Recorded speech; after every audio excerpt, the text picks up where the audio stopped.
Subscribe for more educational content. Many thanks. Economy. The Self-Denying Depositor and Prudent Paymaster at the Bank of Thrift. By Orison Swett Martin. Economy. As I sat at the cafe, I said to myself, they may talk as they please about what they call pelf, they may sneer as they like about eating and drinking, but help it I cannot help thinking, how pleasant it is to have money, hi-ho, how pleasant it is to have money. Arthur Hugh Clough. But for money and the need of it, there would not be half the friendship that there is in the world. It is powerful for good, if divinely used. George MacDonald. How beauteous are rouleaus! How charming chests, containing ingots! Bags of dollars, coins, not of old victors, all whose heads and crests weigh not the thin ore, where their visage shines, but, of fine unclipped gold, where dully rests, some likeness, which the glittering cirque confines, of modern, reigning, sterling, stupid stamp, yes.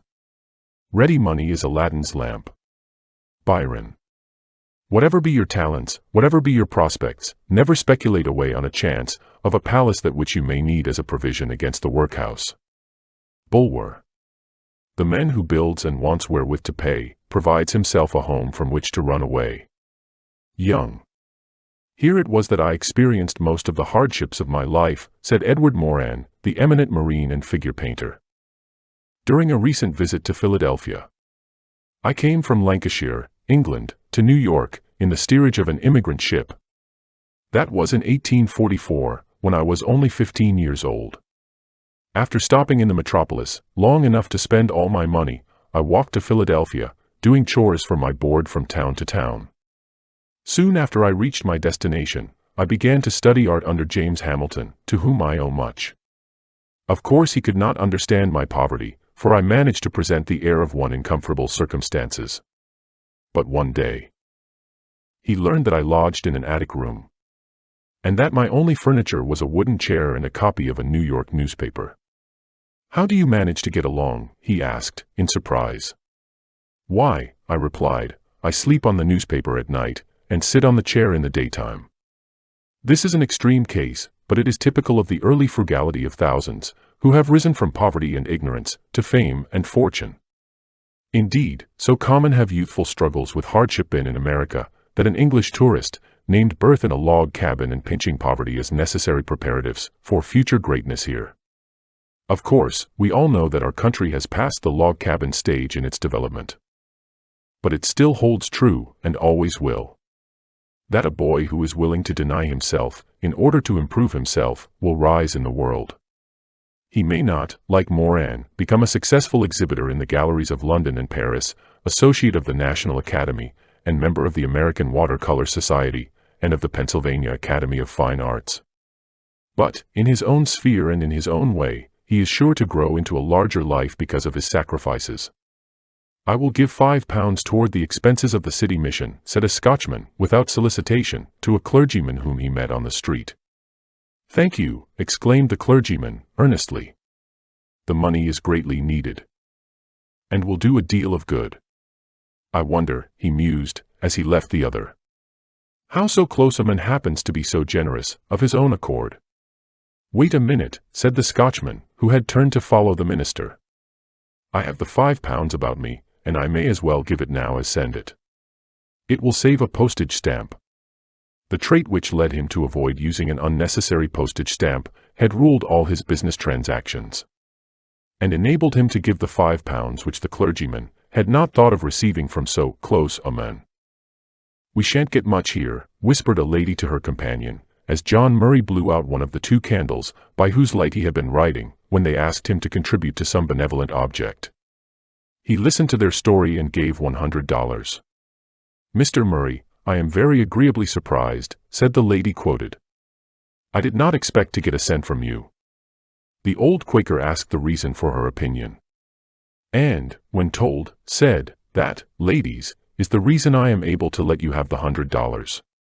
It is by practicing economy that I save up money with which to do charitable actions.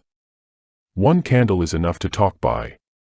Emerson relates the following anecdote. An opulent merchant in Boston was called on by a friend in behalf of a charity. At that time, he was admonishing his clerk for using whole wafers instead of halves. His friend thought the circumstance unpropitious.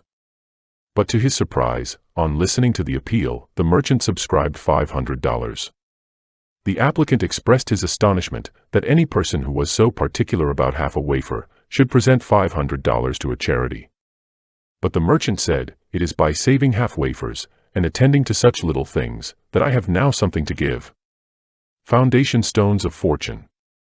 New England has been noted for its poor soil and hard conditions generally, says J.G. Holland. Yet there is no other spot on the face of the earth that contains so much comfort to the square mile. Every man born on New England soil tries and expects to better his condition during his life. And he goes to work at the beginning with the end definitely in view. The rich men of New England are men who began their prosperity with humble savings. Whatever their income was, they did not use it all. $25 or $50 a year was considered worth saving and laying by. A fortune acquired in this way was cohesive, strong, and permanent. A.M. Gow tells of a young Englishman who came to America for the purpose of making it his home. He was a miner, and, for the purpose of finding employment, sought the coal mines of western Pennsylvania. He was uneducated, but was determined, by the help of his thrifty wife, to win the esteem and confidence of his neighbors by his industry and frugality. He rented with his house a small piece of ground, which he and his wife, when he was not employed in his mine, worked together as a garden and potato patch. He was a man of good habits, wasting neither his time nor his money in bad company or foolish amusements. He could not afford to be idle. So, when by accident, his arm was broken and he could not work in the mine, he went into a harvest field and raked hay with one hand for 25 cents a day. When wages were high, he saved his money. When wages were low, he thought it fortunate when he could pay expenses. Thus, by habits of honest labor and economy, he contrived to save enough money in the course of several years to buy a fine farm, where he lived in comfort, enjoying the confidence of his neighbors and the independence of a well-furnished home. It was a principle with him never to waste time when he could find work. Never to quit work because he could not get the highest wages. Never to drink spirits, and always to save his money. Of course, there were those who made fun of his hard work and economy. But he became able to point to his home and his farm as the result of his shrewdness, while they had nothing to show for their years of misspent time and wasted money. The first thing that a man should learn to do, says Andrew Carnegie, is to save his money. By saving his money, he promotes thrift, the most valued of all habits. Thrift is the great fortune maker. It draws the line between the savage and the civilized man. Thrift not only develops the fortune, but it develops also the man's character. The loose change which many young men throw away carelessly, or worse, would often form the basis of a fortune and independence. The earnings of the people of the United States, rich and poor, old and young, male and female, amount to an average of less than 50 cents a day. But it is by economizing such savings that one must get his start in business. The man without a penny is practically helpless from a business point of view, except so far as he can immediately utilize his powers of body and mind. Besides, when a man or woman is driven to the wall, the chance of goodness surviving self-respect and the loss of public esteem is frightfully diminished. It is a lesson which every generation teaches anew, that it is they who are masters in little savings who become possessors of great or moderate fortunes. Despise not the day of small things. The next census of the United States will probably record a total population of 100 million people. Were every one to save but a cent a day, the aggregate saving would be $1 million a day, or 365 million a year. This total is large enough to affect the prosperity of the nation as a whole, and each one's share in it is sufficient to influence his individual prosperity. But think of the full significance of savings of 2, 5, 10, or 25 cents a day. I wish I could write all across the sky in letters of gold, says Reverend William March, the two words, savings bank. School savings banks have been praised because they teach the pupils habits of thrift. The principal of a school in West Virginia calls attention to the fact that the plan has brought about a noticeable decrease in the amount of candy and gum consumed by the girls, and in the number of cigarettes smoked by the boys. Evidently, therefore, says the youth's companion, the pupils are learning what thrift really means. That it is not merely saving money, but saving it by cutting off useless expenses and foregoing bad habits. Teach children not to waste trifles, which they often throw away without thought, and which, if saved, might be of use to others if not to themselves. Wrapping paper, pieces of twine, odds and ends of various kinds, may do service a second time, if put away until the need for them arises. The habit of economy is one that ought to be cultivated, for careful saving makes lavish giving possible. Hoarding is not a vice of childhood, nor should it be encouraged. But the wise husbanding of resources for future expenditure is a valuable lesson that cannot be learned too early. The time of many a businessman is often too valuable to be spent in saving pins or pieces of twine, etc. But with children, and, indeed, the average adult, minute savings usually pay. It is an old and recognized maxim, says William Matthews, that the only way to become and keep rich in worldly goods, or even independent, is to save odds and ends, shreds and parings, to keep exact accounts, and to steer clear of everything that savors, in the smallest degree, of waste.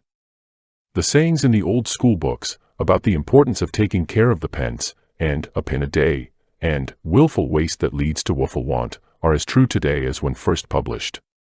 And men get on, financially, in the world, or come to grief, as they obey or scorn these lessons. All experience shows that, to produce diligently, and to take care of the scraps and savings, is the infallible compound process for acquiring riches. And the latter half of the process contributes to the result not a whit less powerfully than the former. In almost all the cases where men have accumulated great fortunes, attention to margins and remnants has been the secret of their success. Wealth did not come to them in huge windfalls, overwhelming them with opulence, but by gradual acquisitions, and by saving, year after year, the loose money which other men squander. By economizing the little sums, which the thoughtless and improvident man deems not worth looking after. The pennies and dimes, and quarter dollars, of which he keeps no reckoning. The pyramid of their fortune has been slowly and surely reared. Many people uselessly spend money, because it is so handy. Form a habit of depositing in the savings bank, money, which you do not immediately need. Or, if you are not near a bank, in some place where it will be sure to remain unspent, until you reach a bank. Lay by something for a rainy day, said a gentleman to an Irishman in his service. Not long afterwards, he asked Patrick how much he had added to his store. "Faith, nothing at all," was the reply. "I did as you bid me, but it rained very hard yesterday, and it all went in drink." Evidently, Patrick did not lay his money by in the proper place, a good savings bank. For years from the time Marshall Field left the rocky New England farm to seek his fortune in Chicago, he was admitted as a partner in the firm of Coley, Farwell and Company. The only reason the modest young man gave to explain his promotion, when he had neither backing, wealth, nor influence, was that he saved his money. Benjamin Franklin said, "If you know how to spend less than you get, you have the philosopher's stone." Again he said, "Let honesty and industry be thy constant companions, and spend 1 penny less than thy clear gains. Then shall thy pocket begin to thrive, creditors will not insult, nor want oppress, nor hunger bite, nor nakedness freeze thee." Who does not feel honored by his relationship to Franklin, whether as a townsman or as a countryman, or even as belonging to the same race? Who does not feel a sort of personal complacency in regard to that frugality of his youth, which laid the foundation for so much competence and generosity in his mature age? In that wise discrimination in his outlays, which held the culture of the soul in absolute supremacy over the pleasures of sense, and in that consummate mastership of the great art of living, which has carried his practical wisdom into every cottage in Christendom, and made his name immortal. Yet, how few there are among us, who would not disparage, nay, ridicule and condemn a young man who should follow Franklin's example. I knew one clerk who, at the age of 20, having then been at work 8 years, was receiving a salary of $900, and saving nothing out of it, says William H. Marr. He had an honest horror of debt, and intended that his account in the ledger should always show a small balance in his favor. But beyond this, his idea of a salary was that it was just so much money. That was his to spend each year. At the end of his 20th year, something led him to ask himself the question, "What have you done with your salary this year?" He could make no answer. He thought upon the subject for several days, and finally took pencil and paper, determined to work out a reply. He had for the first time in his life become thoroughly interested in the matter of his expenses. He figured out that his board had cost about so much, clothes during the year about so much, he had sent his mother so much, his summer vacation had cost so much. And the total of these was about $600. Could it be possible that he had spent $300 for amusement and trifles? He kept thinking over this, and finally said to himself, "Situated as I am, I ought to live on $500, and I am going to do it next year. My salary will be $1,000, and I ought to save half of it. I will try it, anyway." He opened an account in a savings bank with a deposit of $10, determining to deposit a like amount each week of the year. He knew that, if it should be necessary, he could draw out a little to help him over an emergency. But he was determined not to do this, if it could possibly be avoided. He was surprised to see how much pleasure he had in watching his account grow. But far beyond this was the satisfaction in knowing that he was at length making definite preparations for the future. At the end of the year, he had $500 in the bank. He had been to the theater but seldom, he had not been to any dances. But, looking back, it seemed to him to have been the pleasantest year of his life. He had made good use of the city library, and had extended his acquaintance into the homes of many pleasant people. His salary was increased, and his bank account had the benefit of it. In a few years, there was a chance for him to get an interest in a good business, if he could get some help. And the men who endorsed for him were influenced by the sight of his bank book, with the story it told of years of economy and good habits. Many a young man who has never considered the matter carefully will find, on examination, that he is spending dollar after dollar to no particular purpose, and that a prompt, decided right about face is easily possible and will prove very satisfactory. A country recovers from hard times, says a writer on economics, by an enormous aggregate of petty savings. While production is reasonably stationary, consumption varies. When men look twice at a cent before spending it, the country is growing richer, because more of what is produced is saved. From this fact comes another not usually accepted, but nevertheless true, that we grow rich more rapidly in hard times than when business is active, and everybody seems to be making money. This suggests that it is the disposition to save, even more than the amount of money in circulation, which measures the total of each savings bank account. An old bookkeeper says, in the Youth's Companion, that it is surprising to see how many valuable things a man can buy if he simply economizes in little things. I once made up my mind that I would become the possessor of a gold watch. I saved up the money for it in this way. When I felt like eating a 50-cent luncheon, as I often did, I ate a 25-cent one instead, and put the other quarter aside for my watch fund. You will hardly believe it, but in less than 6 months, I had saved money enough to purchase the watch. "But you don't seem to have bought it," said his friend, observing that there were no outward signs of such a purchase. "Well, no. When I found how easily I could get along without 50-cent lunches, I concluded I could get along without the gold watch. And the watch fund is growing into a house and lot fund now." A Kansas City newspaper publisher gave each of his newsboys a bank book at Christmas, showing that $1 had been deposited to his credit in the bank. A promise was also made to deposit another $1 to the credit of each boy, who should still have the original $1 in the bank 6 months later. There were 100 boys in all. 50 secured the additional $1, some had increased it to $10 or $12. And one boy had a total deposit of $32. On the next Christmas, one boy had nearly $150 in the bank. The president of the bank was so pleased with the result that he added another $1, personally, to the account of every boy who had kept his deposit in a year. This was a very practical lesson in economy, and showed the possibility of saving. For few of the boys would have laid by a cent without this illustration of the power of pennies to make dollars. How riches take wings. Buy what thou hast no need of, and ere long thou shalt sell thy necessaries. Franklin. We sacrifice to dress, till household joys and comforts cease. Dress drains our cellar dry, and keeps our larder lean, puts out our fires, and introduces hunger, frost, and woe, where peace and hospitality might reign. Cooper.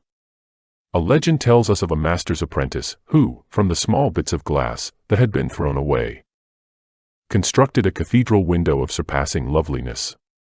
The ideal held up before the boy's mind, organized and brought together the broken bits, and wrought them into lines of perfect beauty.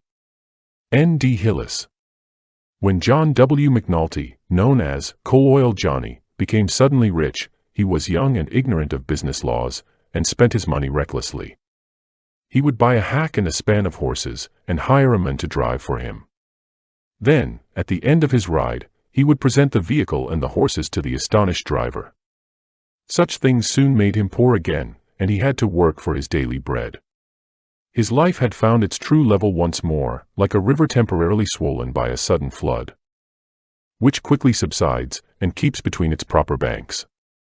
Sooner or later, given good health and freedom from accidents, all men, or at least all families, gravitate to their natural financial level.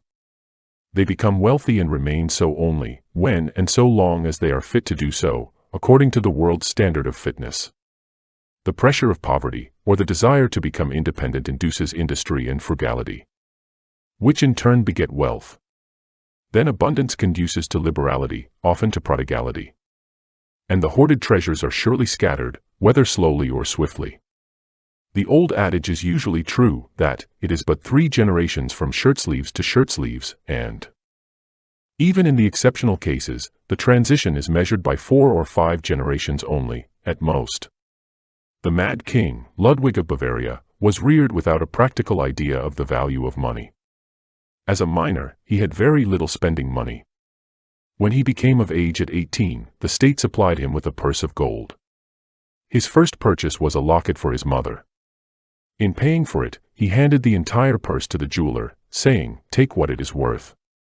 How could he know the value of gold when he had never felt it?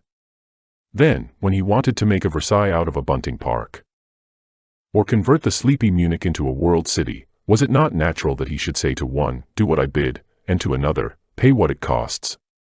It is said that the Empress Josephine was allowed, at the beginning of her reign, $72,000 a year for her toilet, and that, later, this was increased to $90,000. But there was never a year, during the time, that she did not far overreach her allowance, and oblige Napoleon to go to her relief. According to the estimate Mason has made, Josephine spent, on an average, $220,000 yearly on her toilet, during her reign. It is only by going over her wardrobe article by article, and noting the cost and number of each kind of garment, that one can realize how a woman could spend this amount. Her hose, for instance, were almost always of white silk, often richly embroidered, or in open work. She kept 150 or more pairs on hand, and they cost from $4 to $8 per pair. She employed 2 hairdressers, one for every day, at $1,200 a year. The other for great occasions, at $2,000 a year. And she paid them each from $1,000 to $2,000 a year for furnishings. It was the same for all the smaller items of her toilet.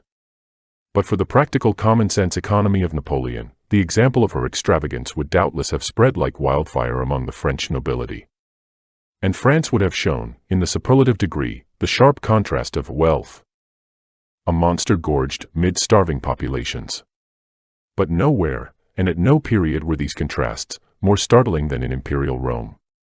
There, a whole population might be trembling lest they should be starved by the delay of an Alexandrian corn ship, while the upper classes were squandering fortunes at a single banquet, drinking out of myrrhine and jeweled vases worth hundreds of pounds, and feasting on the brains of peacocks and the tongues of nightingales. As a consequence, disease was rife, and men were short-lived.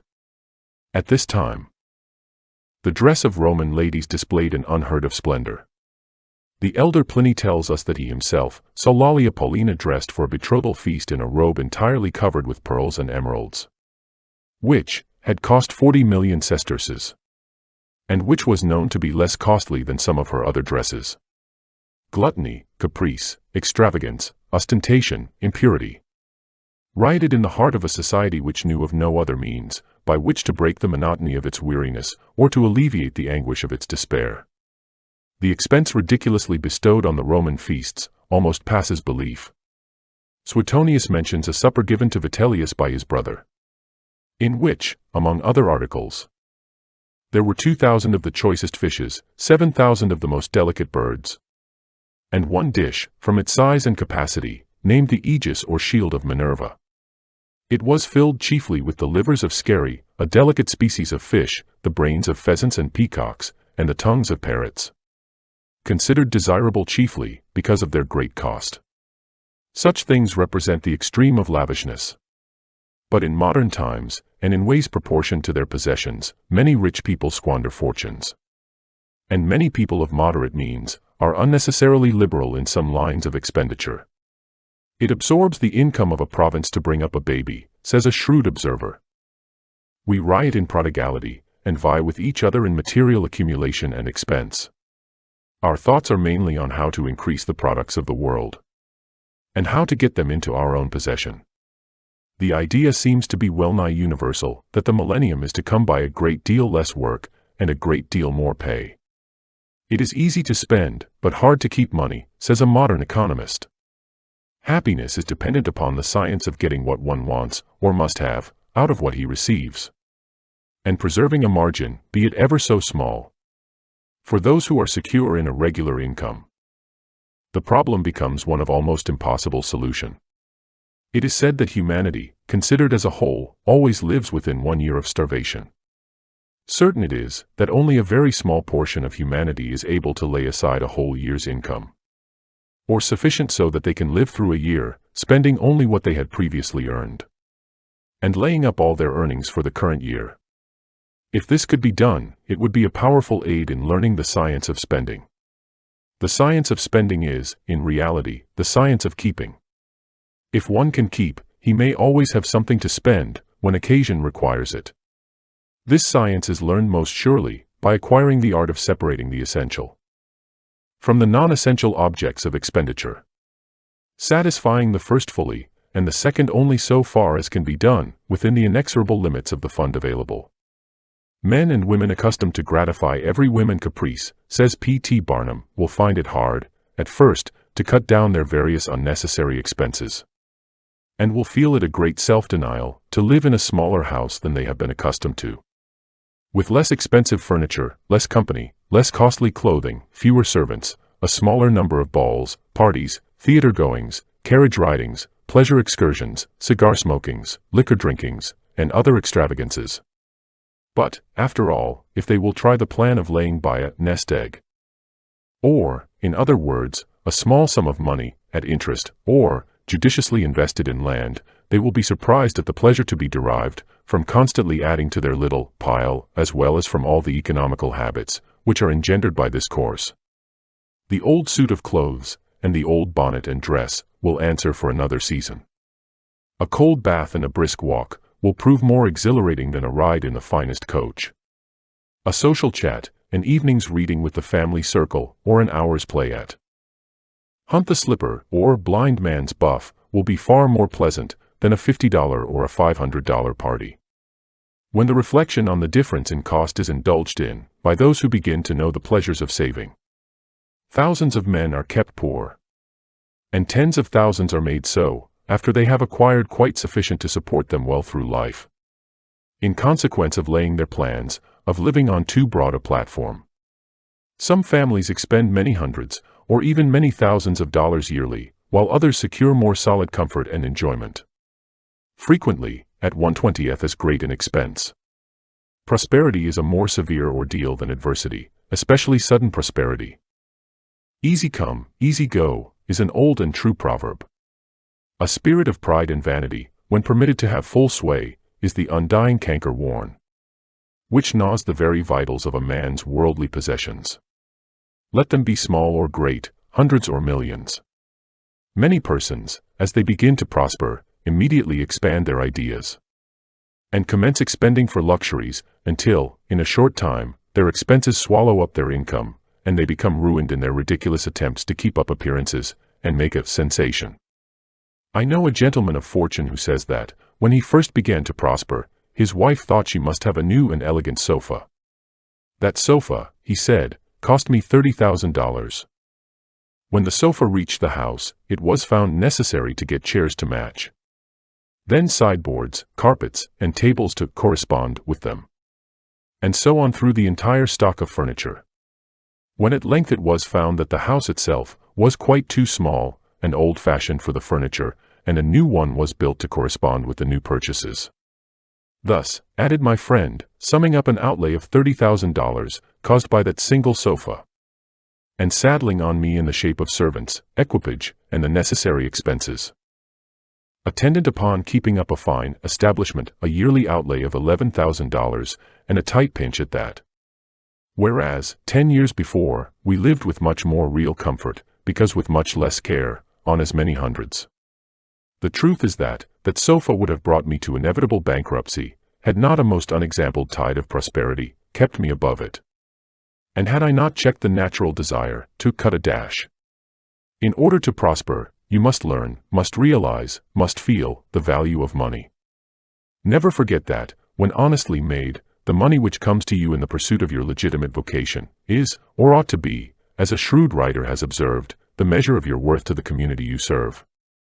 In finance, as in physics, action and reaction are equal. I have discovered that there is money enough in the world for all of us, if it was only equally divided, said a spendthrift to a wealthy friend. This should be done, and we would all be happy together. But if everybody was like you, said the rich man, it would all be spent in 2 months. What would you do then? Oh! Divide again. Keep dividing, of course. Theoretically, some such arrangement as this might afford a very easy and agreeable settlement of all our financial difficulties. But in actual practice, in this hard-headed, workday world, those who have the money are unanimously and uncompromisingly opposed to the plan, and will give us gold or silver willingly only in compensation for services rendered, and will demand it back again in exact proportion to the services we compel them or even permit them to render to us. I am not pausing to discuss here, says Florence Bell, the desirability that the affluent should employ part of their means in a way which appears to most people so obviously right, according to the received doctrines of altruism, that it is needless to spend time in discussing it. I am not going to repeat a thought that occurs in so many wise and foolish forms to most human minds. At either end of the social scale, that part of the means of the rich should be consecrated to helping those who deserve help, or even those who simply need it. In both cases, I would say incidentally that it is always possible to find out whether they do either the one or the other. Though this means a great deal more trouble than enunciating a general reluctance to pauperize. It may sometimes be allowable to act for the legitimate advantage of the individual on lines which would not be practicable if applied to the community. But the welfare of the two appear, at first sight, so inextricably intertwined that it is no doubt more easy to say that the one must not be attempted for fear of endangering the other, than carefully and patiently to disentangle, for a given contingency, the threads that bind them together. As for the really, absolutely poor, those in whom every generous impulse, every offer of help, every contribution toward the needs of another means, as the French say, paying with their person, depriving themselves of what they have to give to someone else, sitting up themselves at night by a neighbor's sick bed, and thus, practically taking their share of another's trouble, I would almost go so far as to say that such an attitude of mind engenders certain high virtues, which are practically unknown among those who, under similar circumstances, simply draw out their purses, or write letters, and send somebody else. It is probably unavoidable. These acts of daily heroism and self-sacrifice, accomplished as a matter of course, at the cost of personal fatigue, suffering, and privation, are things that cannot be learned in theory, and are likely to be practiced, but very exceptionally, by those who can exercise them by proxy. Is it true, then, after all, can it be, that there is a high level of moral achievement, which it may be difficult for the rich to attain?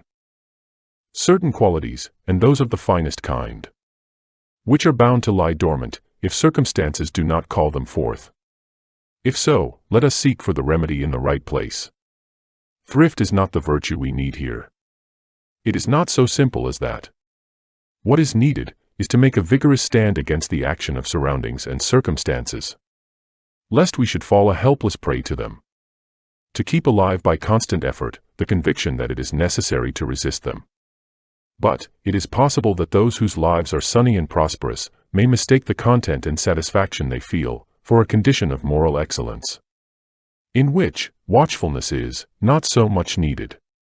Plato tells us that it is difficult to be cheerful when you are old and poor. And we may presume, therefore, that it is not difficult when you are old and rich. But even granting that that is so, which it certainly is not invariably, for otherwise, we should have a whole class of cheerful old rich, whose existence would be of the greatest gain to the community. That is not the highest form of excellence. That is the sort of well-being that comes from repletion. You have had your fill of the good things of life, and can sit down well content. It is not philosophical and spiritual calm, arrived at by effort and aspiration. The obvious and disheartening condition of the people who have had enough is that they do not want more, and therefore do not try to attain it. This it is that may stop the strenuous impulse, both of a moral and mental kind. For the intelligence, as well as the character, may mistake the satisfactory development arrived at by helpful circumstance for natural endowment. But still this condition, this kind of goodness, which is what, on the whole, the most favorably situated average human being may hope to attain, is of the kind which is the second best. For, after admitting the value of money in procuring the possession, or even in eking out the perception of the really good things in this world, we must recognize that these are still but joys of the second order. The chosen know something else. There are, happily, some left in the world who, having but little means, do not care about having more. All their desires and their possibilities, being divinely absorbed in the possession of some great and glorious gift. Or even, failing the gift, the contemplation and pursuit of some lofty ideal. Say no, at need, and save for your need. Another great point is to be able to say no, on proper occasions, says Samuel Smiles. When enticements allure, or temptations assail, say no at once, resolutely and determinately. No. I can't afford it. Many have not the moral courage to adopt this course. They consider only their selfish gratification. They are unable to practice self-denial. They yield, give way, and enjoy themselves. The end is often defalcation, fraud, and ruin. What is the verdict of society in such cases? The man has been living beyond his means. Of those who may have been entertained by him, not one of them will thank him. Not one of them will pity him. Not one of them will help him. Every one has heard of the men who couldn't say, no, he was everybody's friend, but his own. His worst enemy was himself. He ran rapidly through his means, and then called upon his friends for bonds, bails, and promises to pay. After spending his last guinea, he died in the odor of harmless stupidity and folly. His course in life seemed to be directed by the maxim of doing for everybody what everybody asked him to do. Whether it was that his heart beat responsive to every other heart, or that he did not like to give offense, could never be ascertained. But certain it is that he was rarely asked to sign a requisition, to promise a vote, to lend money, or to endorse a bill that he did not comply. He couldn't say no, and there were many, who knew him well, who said he had not the moral courage to do so. His father left him a snug little fortune, and he was at once beset by persons wanting a share of it. Then was the time to say no, if he could, but he couldn't. His habit of yielding had been formed. He did not like to be bored, could not bear to refuse, could not withstand importunity, and almost invariably yielded to the demands made upon his purse. While his money lasted, he had no end of friends. He was a universal referee, everybody's bondsman. Just sign me this little bit of paper, was a request often made to him by particular friends. What is it, he would mildly ask. For, with all his simplicity, he prided himself upon his caution. Yet, he never refused. 3 months afterwards, A bill for a rather heavy amount would fall due, and who should be called upon to make it good, but everybody's friend. The men who couldn't say no learn early in life to say, "I can't afford it." It is an indication of power, and courage, and manliness. Dr. Franklin said, "It is not our own eyes, but other people's, that ruin us." Fashion wears out more apparel than the men, says Shakespeare. That we are born free and equal is a glorious truth. In one sense, says P.T. Barnum. Yet, we are not all born equally rich, and we never shall be. One may say, there is a man who has an income of $50,000 per annum, while I have but $1,000. I knew that fellow when he was poor like myself. Now, he is rich and thinks he is better than I am. I will show him that I am as good as he is. I will go and buy a horse and buggy. No, I cannot do that, but I will go and hire one, and ride this afternoon on the same road that he does, and thus prove to him that I am as good as he is. My friend, you need not take that trouble, for you can easily prove that you are as good as he is. You have only to behave as well as he does. But you cannot make anybody believe that you are as rich as he is. Besides, if you put on those airs and waste your time and spend your money, your poor wife will be obliged to scrub her fingers off at home, and buy her tea 2 ounces at a time, and everything else in proportion, in order that you may keep up appearances and, after all, deceive nobody. On the other hand, Mrs. Smith may say that her next-door neighbor married Johnson for his money, and everybody says so. The latter has a nice $1,000 camel's hair shawl, and so Mrs. Smith will make Smith get her an imitation one, and she will sit in a pew right next to her neighbor in church, in order to prove that she is her equal. My good woman, you will not get ahead in the world if your vanity and envy thus take the lead. In this country, where we believe the majority ought to rule, we ignore that principle in regard to fashion, and let a handful of people, calling themselves the aristocracy, run up a false standard of perfection. And, in endeavoring to rise to that standard, we constantly keep ourselves poor, all the time digging away, for the sake of outside appearances. How much wiser it would be to be a law unto ourselves, and say, we will regulate our outgo by our income, and lay up something for a rainy day. People ought to be as sensible on the subject of money-getting as on any other subject. Like causes produce like effects. You cannot accumulate a fortune by taking the road that leads to poverty. It needs no prophet to tell us that those who live fully up to their means, without any thought of a reverse in this life, can never attain pecuniary independence. A great many young men make their way to the city annually, said a Wall Street financier quoted by W.J. Tilley, deserting the farm, the country store, and light occupations in small towns, ambitious to wrestle for the spoils of commerce and the golden fruits of trade, without the slightest knowledge of how to live on small pay. The first lesson I had to learn was how to spend my money. How to make a small salary put food into my mouth, clothes on my back, and a roof over me. Strange as it may seem, some never learn the lesson, and go disgraced through debt, broken through disappointment, and useless by reason of their city experience. A boy coming to this city with a few dollars must learn how to get what he wants, at the least possible cost. He must be shown how to do this. This knowledge will be more beneficial to him than a place. He must know that every penny saved is a penny made. Look at our rich men. Many of them slept under the counters in the stores, and had only bread and milk for breakfast. Read the stories of A.T. Stewart, Edwin D. Morgan, John Jacob Astor, Pierre Lorillard, Isaac T. Sherman, J. Gould, and Cornelius Vanderbilt. Why, those men matched their stomachs and their backs to the pennies in their pockets. And the pennies won, for they saved them. What can a cent do? Asked a missionary.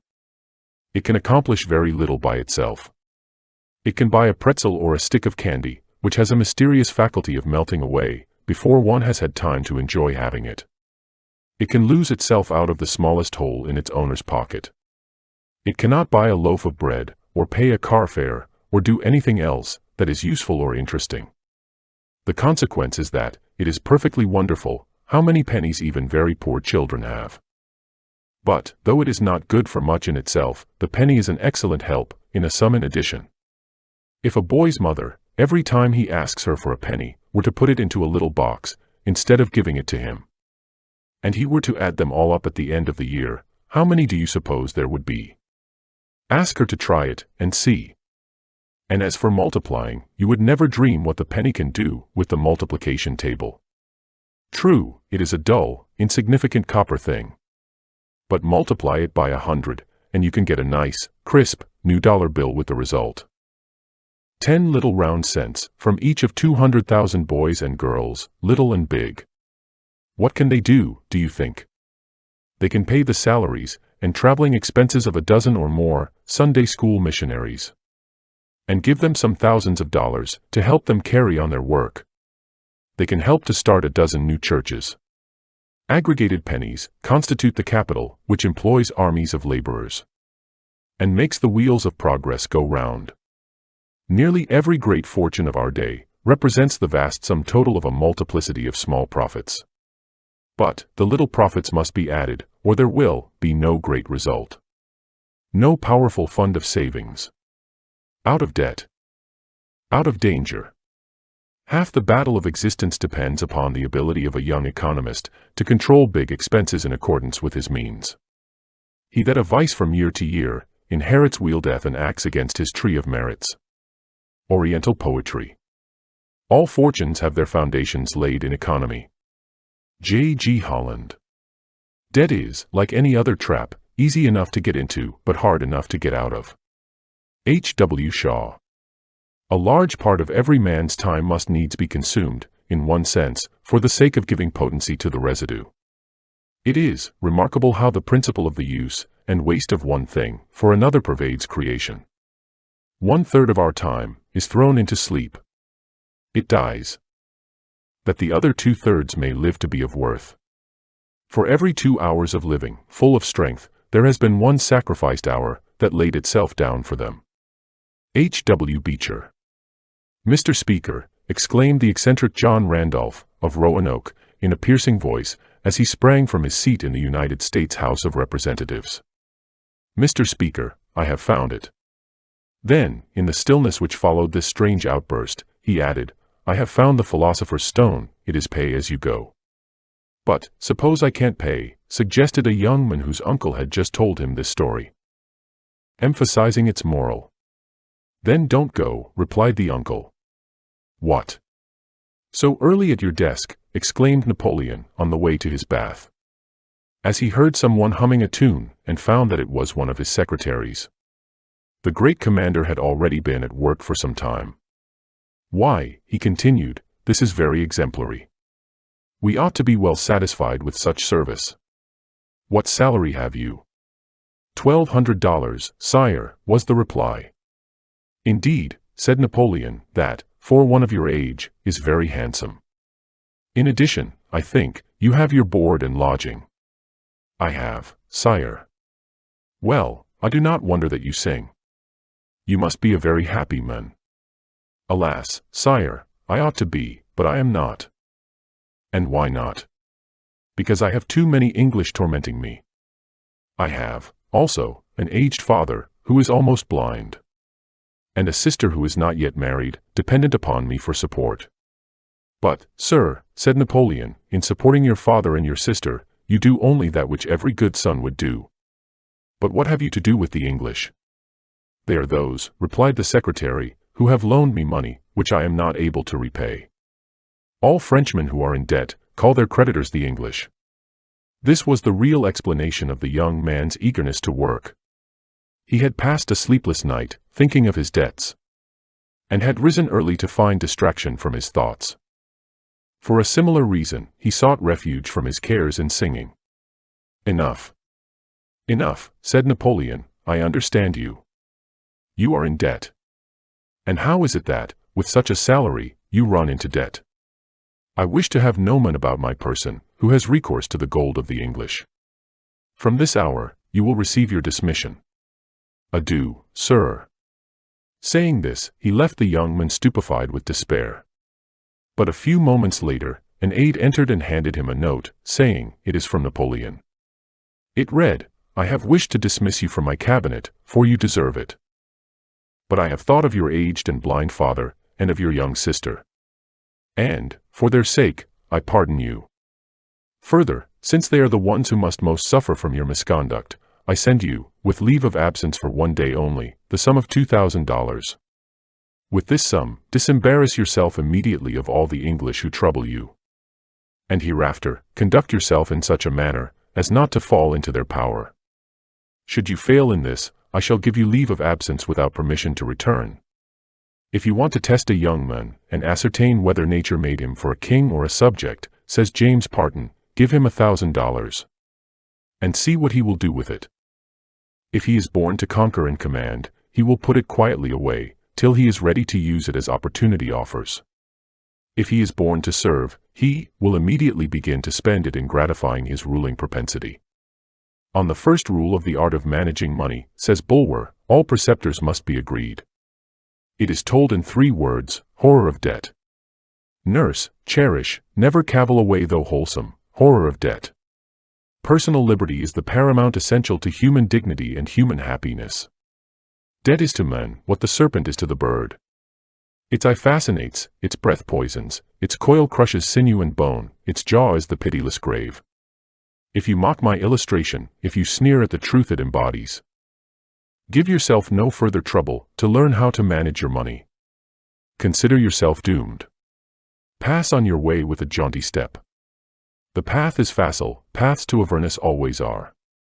But if, while I write, your heart, true to the instinct of manhood, responds to my words, if you say, agreed, that which you call the first rule for the management of money, I hold yet more imperative, as the necessity to freedom and the life-spring of probity.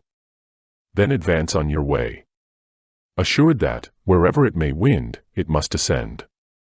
You see but the temple of honor. Close behind it is the temple of fortune. You will pass through the one to the other. 3 years ago, you admired the rising success of some most respectable men. Where is he now? In the dock, in the jail, in the hulks. What? That opulent banker, whose plate dazzled princes? Or that flourishing clerk, who drove the high-stepping horse to his office? The same. And his crime? Fraud and swindling. What demon could urge so respectable a man to so shameful an act? I know not the name of the demon, but the cause of the crime, the wretch tells you himself. Ask him. What is his answer? I got into debt. There was no way out of it, but the one which I took. To the dock, to the jail, to the hulks. Easy to keep out of debt. No, my young friend, it is difficult.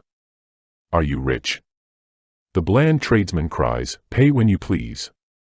Your rents, or your father's allowance, will not be due for 3 months. Your purse, in the meanwhile, cannot afford you some pleasant vice, or some innocent luxury, which to some may seem a want.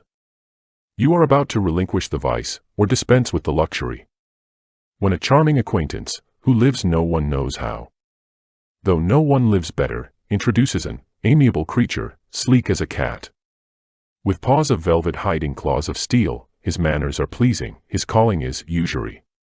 You want the money for 3 months. Why say 3? Your name to the bill for 6 months. We'll make the vice, or the luxury yours the next hour. Certainly, the easy thing here is to put your name to the bill. But, presto! You are in debt. The demon has you down in his books. Now comes the next danger. You will not incur debt for yourself, but you have a friend. Pythias, your friend, your familiar, the men you like best, and see most of, says to you, Damon, be my security, put your name to this bill. Can you pay the money if Pythias does not? If you cannot pay, or if you owe it to others, more sacred than Pythias himself, owe it to your parents.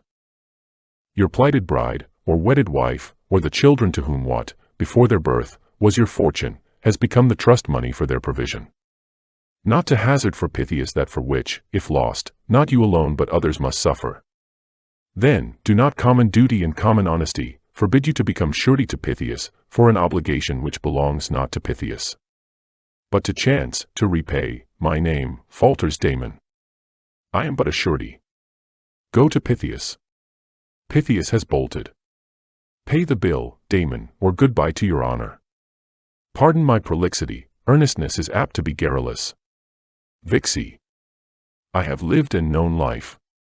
Alas! What careers bright in promise, I have seen close in jail or exile.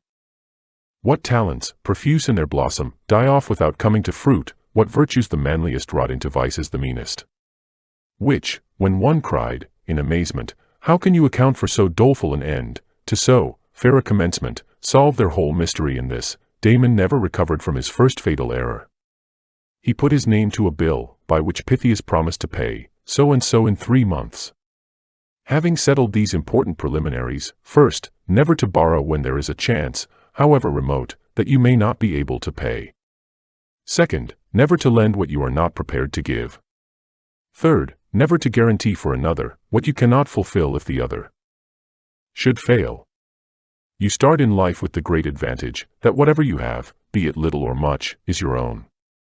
Rich or poor, you start as a freeman, resolved to preserve in your freedom the noblest condition of your being a man. He who is a spendthrift is usually a borrower. And Poor Richard wisely declares, he who goes a borrowing, goes a sorrowing. Debt is one of man's worst tyrants. Be no man's debtor, says a good adviser. I can give you no better motto to rule your life by. Whether as son to parent, employee to employer, husband to wife, father to child, debtor to creditor, or creditor to debtor. Resolve to be under obligations to no man, indebted to none. Thrift is the seed that must be sown before you can reap the subsequent harvest. That pecuniary independence, essential to a life of virtue and happiness. There is no sacrifice too great to avoid the misery of debt. Think of what is due to yourself as a man, and do your duty manfully. Resolve to be no man's debtor. Very well for you, some say, fortune has favored you. You have been one of the fortunate ones in this life. Only those who wear the shoes know where they pinch. Mine has been a hard uphill fight, from the first to the last.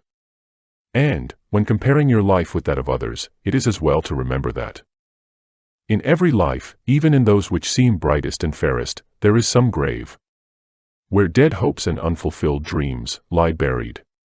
Avoid debt as you would the devil, was Beecher's advice to his son. Make up your mind never to have your name on any man's books, for personal expenses of any kind. This getting trusted for a box of collars, or a toothpick, is bad practice, besides being expensive. No dealer will take his chance of losing, without a round profit. Annual income, says Micawber, £20. Annual expenditure, 19.6, result, happiness. Annual income, £20. Annual expenditure, £20 odd and 6, result, misery. A man in debt is not his own master. Says Smiles, he is at the mercy of the tradesmen he employs. He is the butt of lawyers, the byword of creditors, the scandal of neighbors. He is a slave in his own house. His moral character becomes degraded and defiled. And even his own household and family regard him with pity akin to contempt. Young men starting in life should avoid running into debt, said P.T. Barnum. There is scarcely anything else that drags a person down like it. It is a slavish condition to get into. Yet we find many a man hardly out of his teens running in debt. He meets a chum and says, "Look at this. I have got trusted for a new suit of clothes." He seems to look upon the clothes as so much given to him. Well, it frequently is so. But, if he succeeds in paying and then gets trusted again, he is adopting a habit which will keep him in poverty through life. Debt robs a man of his self-respect and makes him almost despise himself.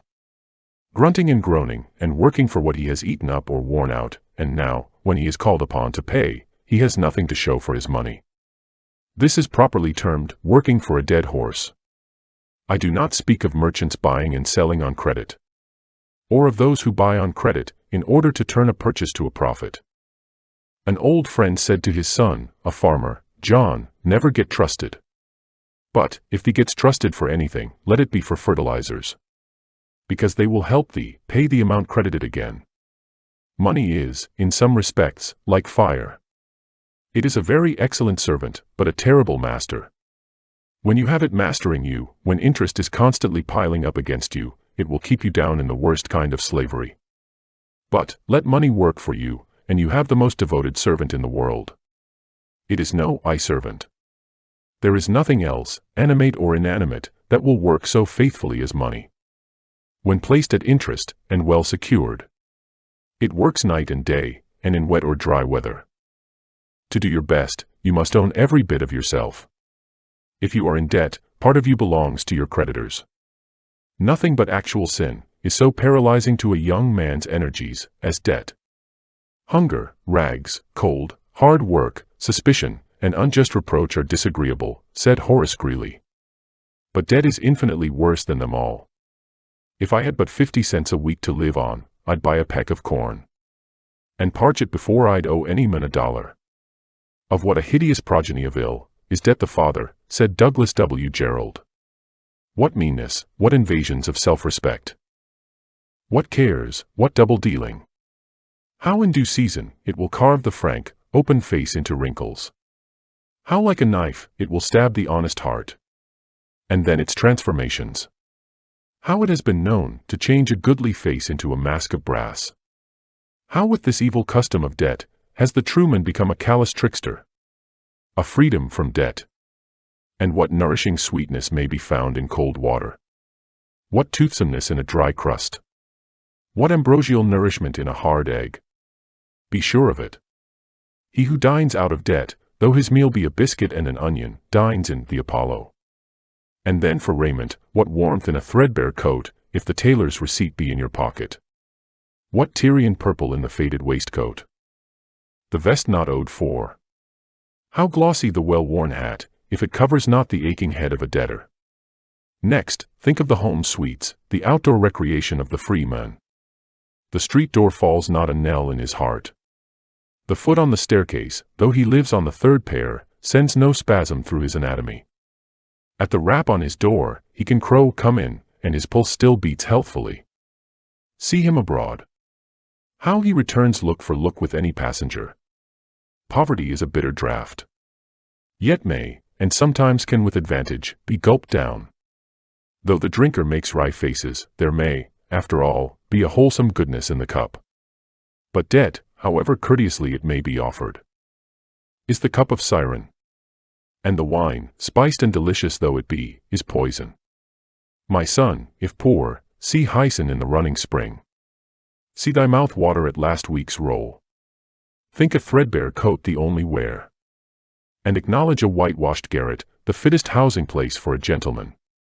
Do this, and flee debt. So shall thy heart be at rest, and the sheriff confounded. It has become a part of the new political economy to argue that a debt on a church, or a house or a farm, is a desirable thing to develop character.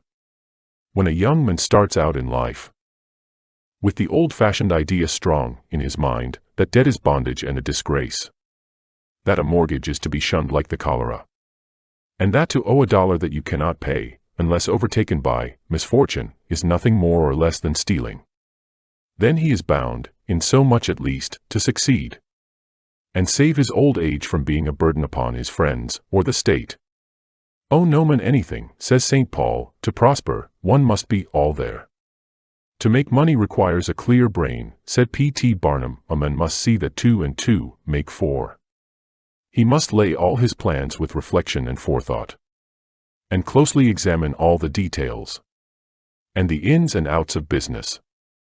As no man can succeed in business unless he has a brain to enable him to lay his plans, and reason to guide him in their execution.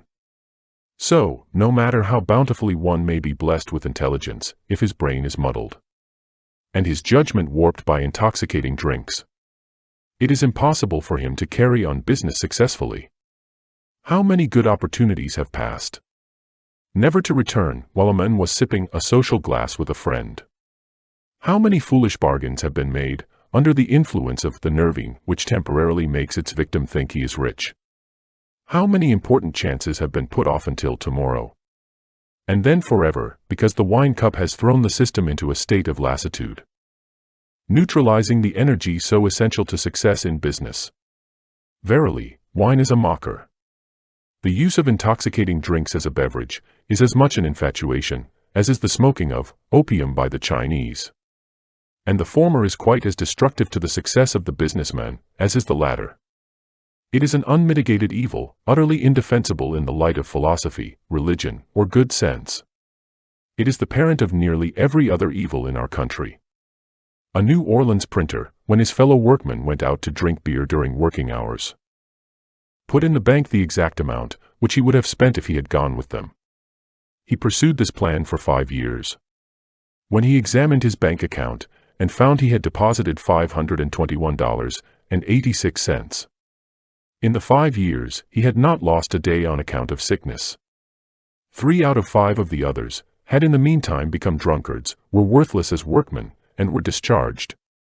The water drinker then bought the printing office, enlarged the business, and, 20 years from the time he began to put by his money, was worth $100,000. It may seem strange, says the sanitarian, but it is nevertheless true, that alcohol regularly applied to a thrifty farmer's stomach will remove the boards from his fences, let cattle into his crops, kill his fruit trees, mortgage his farm, and sow his fields with wild oats and thistles. It will take the paint off his buildings, break the glass out of the windows, and fill them with rags. It will take the gloss from his clothes and polish from his manners, subdue his reason, arouse his passions, bring sorrow and disgrace upon his family, and topple him into a drunkard's grave. It will do this to the artisan and the capitalist, the matron and the maiden, as well as to the farmer. For in its deadly enmity to the human race, alcohol is no respecter of persons. When fondness for dissipation takes possession of a mind which does not realize the constituent elements of a dollar, it will sweep through a fortune like fire through prairie grass, gaining force and momentum from what it destroys.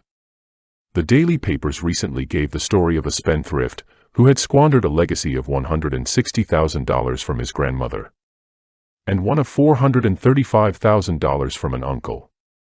And, although his mother had left him a trust fund of $300,000, yielding an income of $12,000 a year, he had borrowed heavily from a brother and a sister, raised all he could on his wife's property, and then failed with liabilities of $29,000 and assets of $4,600.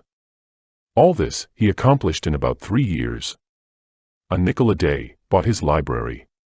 "What do you do with all those books?" asked a young man of a friend, whom he found reading, with more than 100 volumes around him. "Oh, that library is my 1 cigar a day," was the response. "What do you mean?" "I mean just this, when you bothered me so about being a man, and advising me to learn to smoke, I'd recently been reading about a young fellow who bought books with money that others would have spent in smoke. And I thought I'd try to do the same. You will remember that I said I should allow myself 1 cigar a day. Yes, I do. Well, I did not smoke, but put by the price of a 5-cent cigar every day. And, as the money accumulated, I bought books, these you see here. Do you mean to say that these books cost no more than that? Why, I should think they were worth $100. Yes, I know there are a good many. I had 6 years more of apprenticeship, when you tried to persuade me to be a man. I put by the money I have told you of, which, of course, at 5 cents a day, amounted to $18.25 a year, or $109.50 in 6 years. I keep those books by themselves, as a result of my apprenticeship cigar money. And, if you had done as I have, you would by this time have saved many, many more dollars than that, and been in business besides. How true is the saying, what maintains one vice, would bring up 2 children. But, said a temperate devotee of the weed, I did not begin to smoke until I was 20, and have never used more than 8 cigars per week, or paid more than 10 cents apiece for them. That certainly seems moderate, said a friend.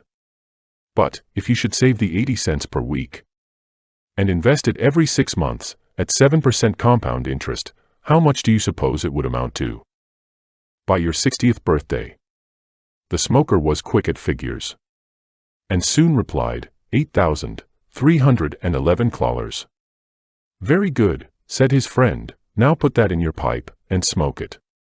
10 cents a day even, says an American writer, is $36.50 a year. And that is the interest on a capital of $600. So that the man who saves 10 cents a day only is as much richer than he who does not. As if he owned a life estate in a property worth $600. Great, however, as are the money cost and the health cost of smoking, the sacrifice of freedom or independence is even greater.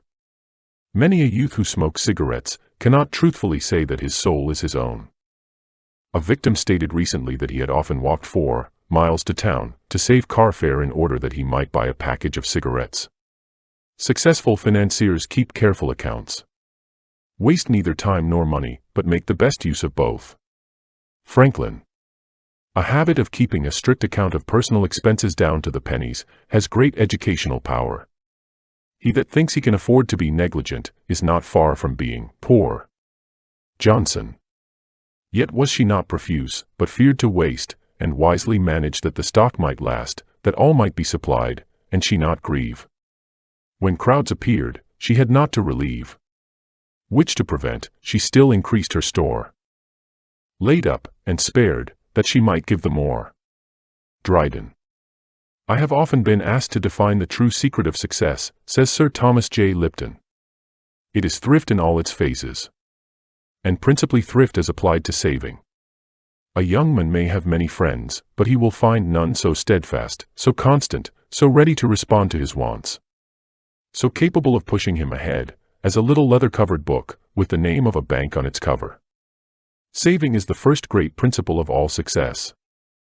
It creates independence, it gives a young man standing. It fills him with vigor.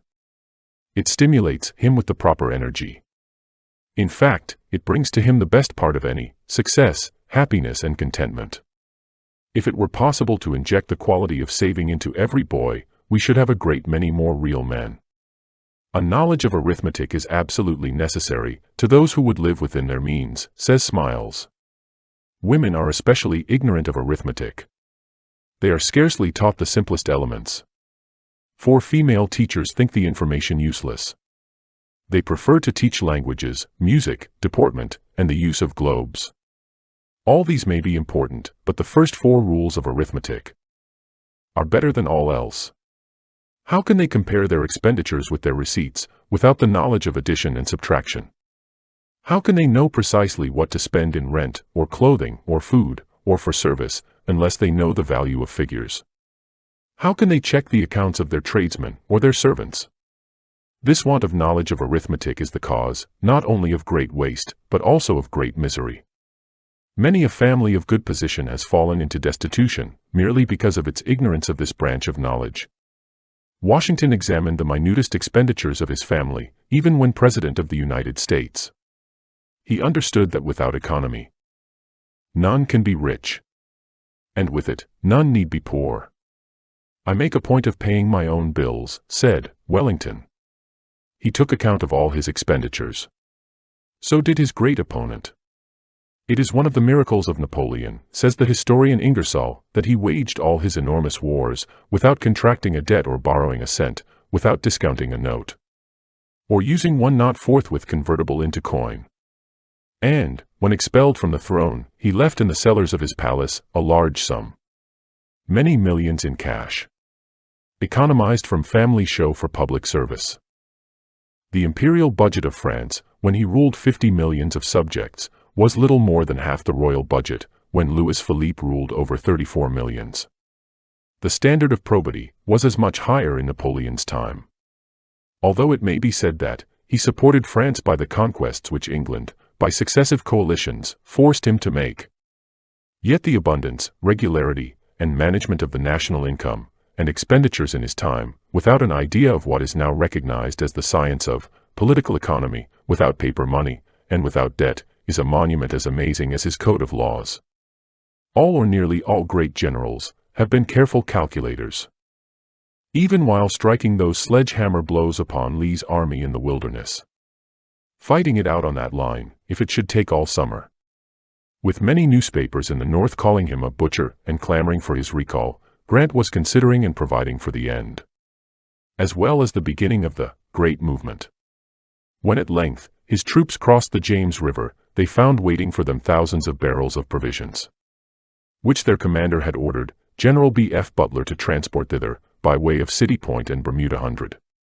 So, in individual life, each person is the general of his own personal forces, and should manage his treasury and commissary departments with the wisdom of a leader, if he would win life's battles. English working men and women work very hard, seldom take a holiday. And, though they get nearly double the wages of the same classes in France, yet save very little. The millions earned by them slip out of their hands, almost as soon as obtained, to satisfy the pleasures of the moment. In France, every housekeeper is taught the art of making much out of little. I am simply astonished, writes an American lady stopping in France, at the number of good wholesome dishes which my friend here makes for her table. From things which, at home, I always throw away. Dainty little dishes from scraps of cold meat, from hard crusts of bread, delicately prepared and seasoned, from almost everything and nothing. And yet, there is no feeling of stinginess or want. Where there is no prudence, says Dr. Johnson, there is no virtue. So apportion your wants that your means may exceed them, says Bulwer. With £100 a year, I may need no man's help. I may at least have my crust of bread and liberty. But with £5,000 a year, I may dread a ring at my bell. I may have my tyrannical master and servants, whose wages I cannot pay. My exile may be at the fiat of the first long-suffering man, who enters a judgment against me. For the flesh that lies nearest my heart, some Shylock may be dusting his scales and whetting his knife. Every man is needy, who spends more than he has. No man is needy, who spends less.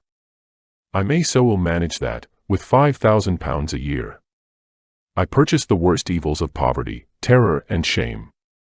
I may so well manage my money that, with £100 a year, I purchase the best blessings of wealth, safety, and respect. The cash value of education. Ignorance is the mortal enemy of thrift. A thoroughly educated mind is usually a creator of values, material, mental, and spiritual.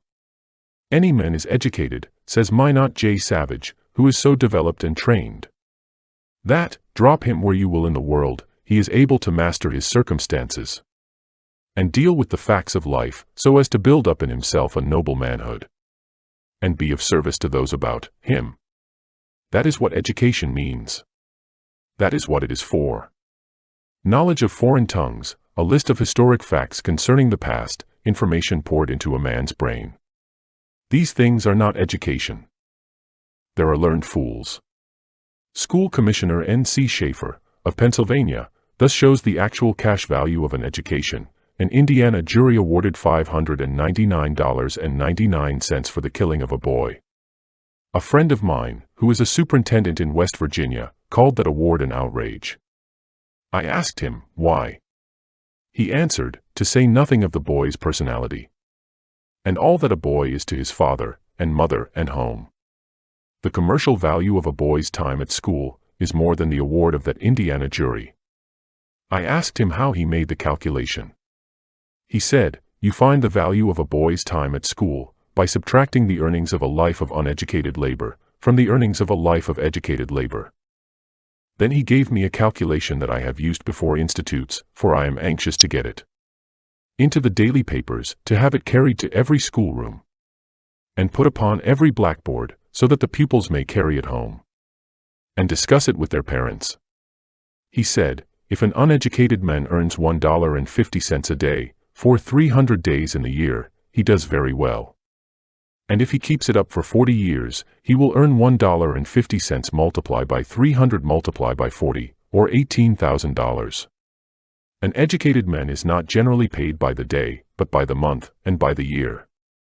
If you will strike an average of the earnings of educated men, beginning with the President of the United States, who earns $50,000 a year, the presidents of insurance companies, and of the large railroad companies, and run down the scale until you come to the lower walks in point of earnings among educated men, you will admit that $1,000 a year is a low average for the earnings of educated labor. For 40 years, you have $40,000 as the earnings of an educated man. Subtract $18,000 from $40,000, and the difference, or $22,000, must represent the value of a boy's time spent at school in getting an education. You will admit that the man who works with his hands at unskilled labor puts forth as much muscular effort as the man who earns his livelihood by his wits and education. Now, if $22,000 represents the value of the time that a boy spends at school in getting an education, what is the value of a day spent at school? The average school life of every boy and girl in Massachusetts is 7 years of 200 days each. Let us say that it takes 4 years more to get a good education. Reckoning 11 years of 200 days each, you will find that the 2,200 days at school are equal to $22,000.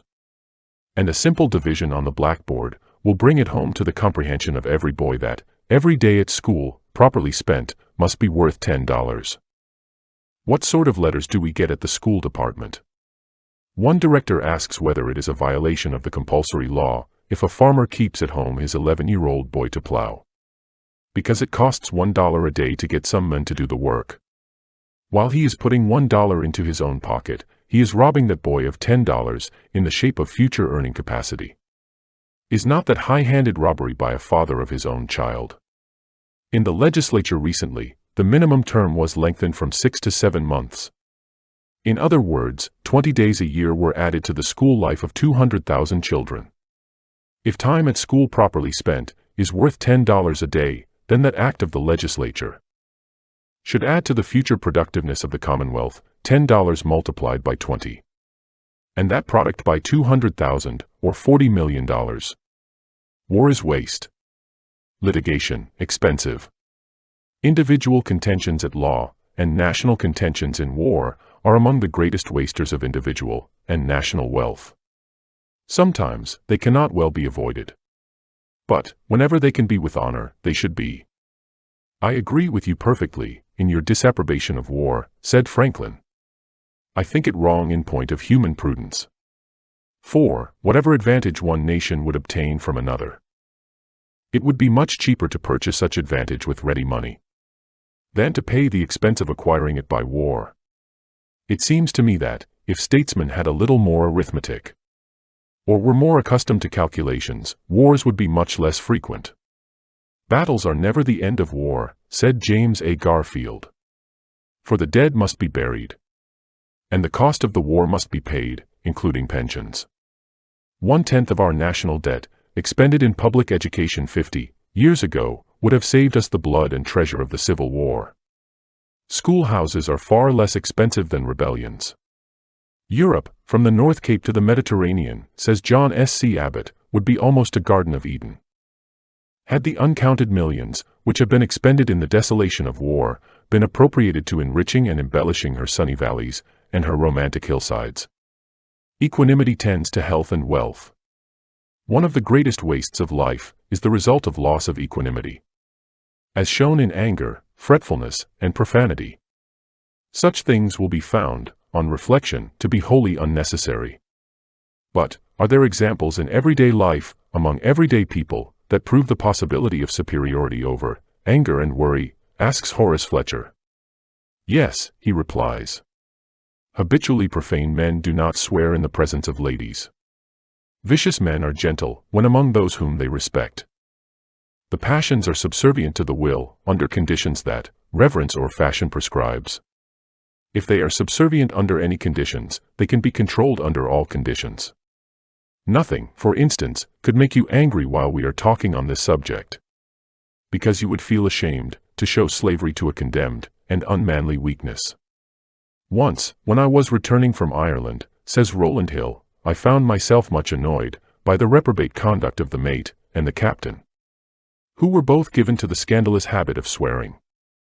First, the captain swore at the mate. Then the mate swore at the captain. Then they both swore at the wind, when I called to them with a strong voice for fair play. Stop. Stop, said I, if you please, gentlemen, let us have fair play, it is my turn now. At what is it your turn, pray, said the captain. At swearing, I replied. Well, they waited and waited, until their patience was exhausted, and then wanted me to make haste, and take my turn. I told them, however, that I had a right to take my own time, and swear at my own convenience." To this the captain replied, with a laugh, "Perhaps you don't mean to take your turn." "Pardon me, Captain," I answered, "but I do. As soon as I can find the good of doing so." My friends, I did not hear another oath on the voyage. Economy of this kind is generally easy, and always profitable. Cheerfulness and hopefulness are true economists. Their opposites are among the greatest of spendthrifts. The former conserve all our powers, and hearten them for the necessary struggles of life. The latter squander our strength in unnecessary doubt and discouragement. The force we waste upon our fears, it has been well said, is all that would be needed for the achievement of our purpose. The body is God's schoolmaster, says N.D. Hillis, teaching industry, compelling economy and thrift, and promoting all the basal moralities. It contains the springs of all material civilization. Memory gathers up all our yesterdays. Often her writing is invisible, like that of a penman writing with lemon juice. Taking note of each transgression, and recording words that will appear, when held up to the heat of fire.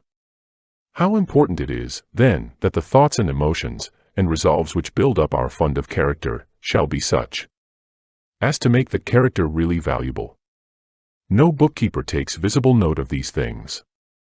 Even the mind seldom keeps any account of them. And yet, they accumulate in our savings bank of character, with a usury beyond that of the money changers. 365 volumes in a year would be written, says Beecher, if the definite reflections, motives, and emotions that every day pass distinctly through your mind, and have relation to your character and eternal destiny, should be printed in a book. What enormous fruitfulness! And how much of it seems to drop unnoticed! It is simply impossible for a man to take note of such a flow of inward life. One cannot keep pace even with that which is outward. The Occident has taught the Orient many welcome and valuable lessons in civilization. Let it take its pay by learning from Japan how to avoid anger and worry. So thoroughly has that country mastered what may be called the science of equanimity, that even the babies, it is said, never cry in the fretful fashion of the Occident. "You must first get rid of anger and worry," was the remark of a philosophic Japanese to a friend, who was admiring the calm and quiet temper and temperament of the Oriental. It is possible to the Japanese, and ought to be to Americans, brave, gentle, artistic, lovable little Japan, says Horace Fletcher, which, 30-odd years ago, was nursing in quiet seclusion a beautiful flower of artistic civilization, has been rudely but providentially forced into the community of nations to teach the rest of the world a great lesson in the art of true living. A mere wild, ungoverned, and ungovernable impulse of pain, directed to no good purpose whatsoever, submerging the mind and smothering the mental powers, is always bad, says Beecher. There may be moments when sorrow is uncontrollable, and when one is relieved by giving way to it. There are bursts of sorrow which are but the experiences of the hour or the day, and it is better to let them spend themselves, and not narrowly mark their bounds and passages. But all sorrow, beyond the first relief of agonized feelings, should be held in check. Judicious liberality promotes prosperity. Avarice is more opposite to economy than is liberality. La Rochefoucauld. The minutes saved by hurry are as useless as the pennies saved by parsimony. C.B. Newcomb. Be thrifty, not covetous. Therefore, give thy need, thine honor, and thy friend his due. George Herbert. Economy does not mean stinginess. It is not merely the withholding of money, but even more its wise expenditure. That constitutes careful financial management. We have warped the word economy in our English language into a meaning which it has no business to bear, says Ruskin. In our use of it, it constantly signifies merely saving or sparing. Economy no more means saving money than it means spending money. It means the administration of a house, its stewardship. Spending or saving money, or time, or anything else, to the best possible advantage. Travelers will sometimes spend hours hunting for a boarding house or hotel, at which they can save a franc or two a day, and afterwards find that they have located in a very inconvenient place. After spending hundreds, perhaps thousands of dollars to visit Europe, they will hesitate to spend $5 for souvenirs, which would add greatly to their pleasure in recalling the trip. They will buy cheap photographs or other works of art, which will fade or become useless in a few years. They will patronize the cheapest restaurants, where the food is often unwholesome or improperly cooked, when true economy requires the maintenance of health at its highest point. If one would get all the pleasure and profit possible from such a journey, but there is certain kinds of economy that don't pay, says Josh Billings, and one of them is that there is a great many people in the world who try to economize by straightening pins. Such people will run all over town, visiting a dozen stores, trying to save a few cents on some small article they may wish to buy, walking for miles to save car fare. In other words, they waste dollars worth of precious time to save a few pennies. Others will buy shoes or clothing because the price is low, although they should know that the articles will not wear well or long. They are never well dressed, and often pay more, in the end, than would be necessary to purchase durable, desirable clothing. The best investments are not always those that have a percentage of profit in sight. Liberality often pays good returns. From a cold commercial point of view, aside from the nobler promptings of the heart, liberality pays. There is a magnetism about whole-souled men that wins patronage. People seldom calculate whether they will go to this doctor, or support that candidate, or buy at this or that store. But they are silently and harmoniously drawn toward people and institutions that are broad and liberal. There is a grand and subtle affinity in liberality worth working for, a tonic to effort that gives a winning personality. If I were out of employment, with only $1 in the world, and, if I didn't have $1, I would go out and earn one, said the head of a firm, who has risen from an office boy to his present position. I would spend it all in an hour. I would divide most of that dollar between a shave, a bath, and a shine. With the remainder, I would buy the best meal I could get. I might have to carry a hod for my next meal, but never would I miss the one opportunity to make myself presentable for a better position. This would be economy. It is economy to patronize a good play or lecture. It is economy, as well as a paying investment, to buy good literature. It prompts high resolves and noble endeavor. It is economy to cultivate a desire for the best of everything in music and art. A piano in the house is economy. It is the creator of peace and harmony, which are priceless.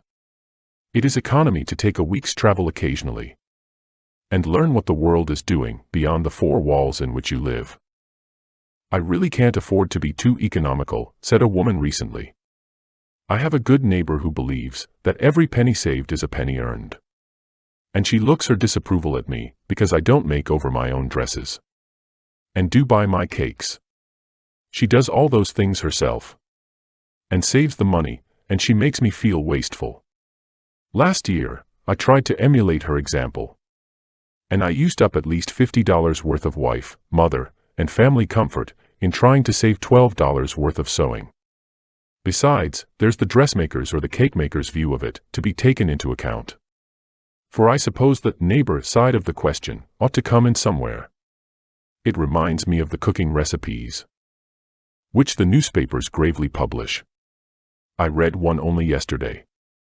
It was called A Nice Way to Use Up Bits of Cold Mutton, but required fried cucumbers, thin pieces of broiled ham, several hard-boiled eggs, soup stock, Worcestershire sauce, and so many other things. And so much time to prepare the dish that it would make very expensive mutton of it. The ordinary housekeeper couldn't afford to save it at that price.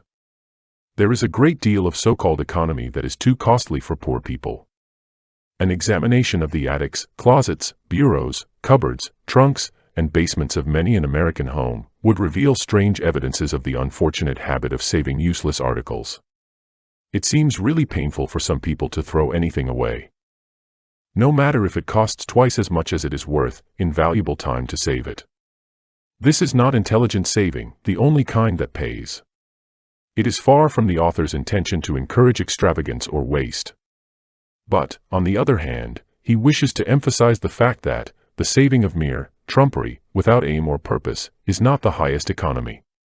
Learn to let go, at the proper time, as well as to hold on. Remember that a broad, liberal policy pays best in these days. For a parsimonious, narrow-minded Stingy man seldom if ever becomes great or conducts large business affairs. Always bear in mind what true economy is.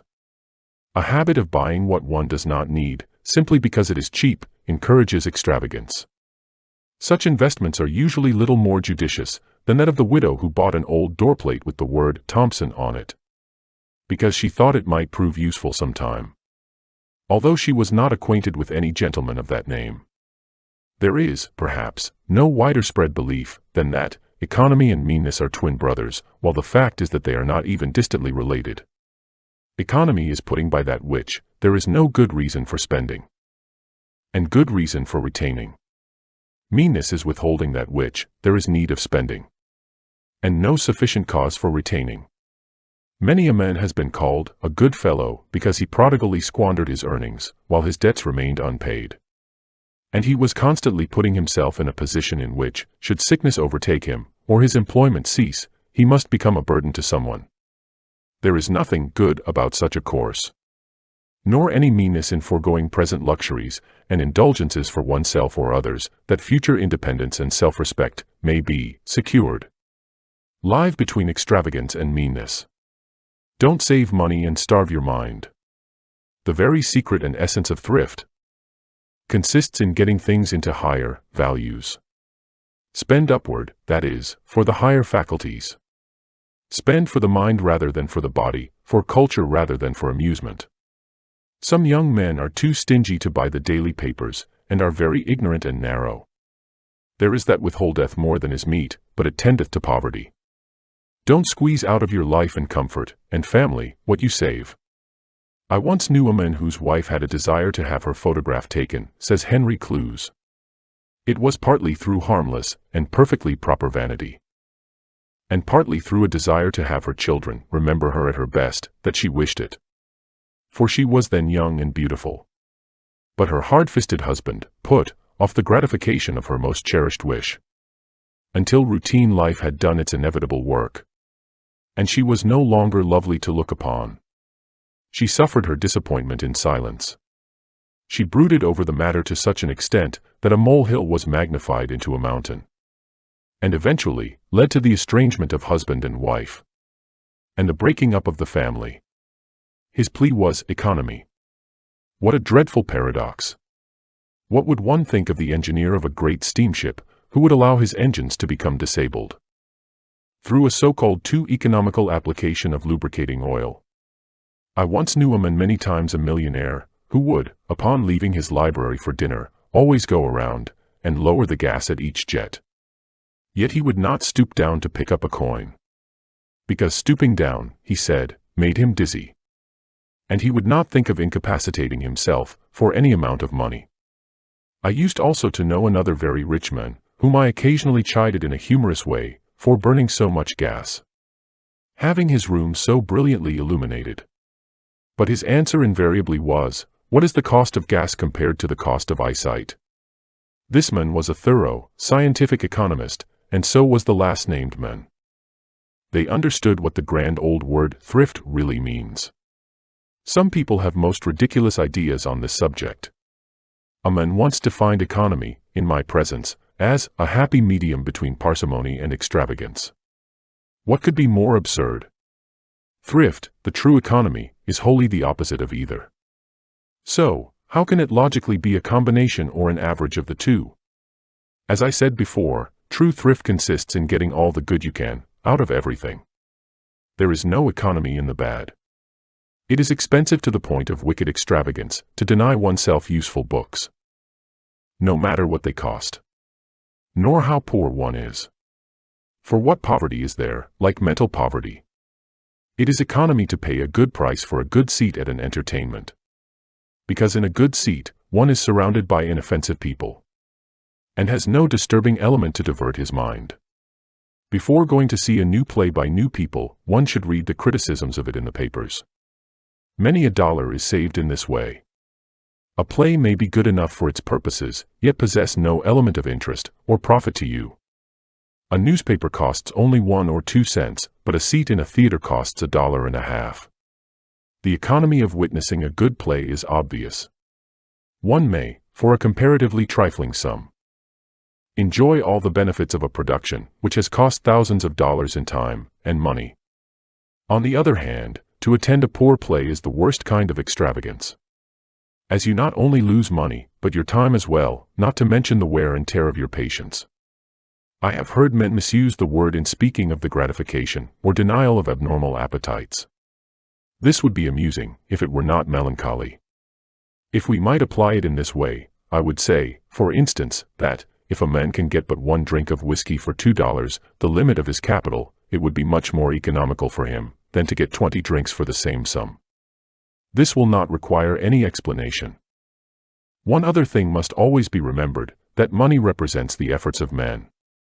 If one has $1 million, he can for a day control a force equal to 1,000,000 men. And in some countries, even more. Every dollar one saves gives him practically control of the services of one man for one day. Or gives him the privilege of resting for one day. When you hire a man to work in your garden, you don't keep him any longer than just long enough to accomplish the task you have set him to do. And so, you save a fraction of a day's pay. Then you may go and squander an amount equal to what you have saved. You are throwing away so much force. No man can stand alone. His unsupported force is not sufficient for the battle of life. He must have help. And it must be that kind of help which he can absolutely control.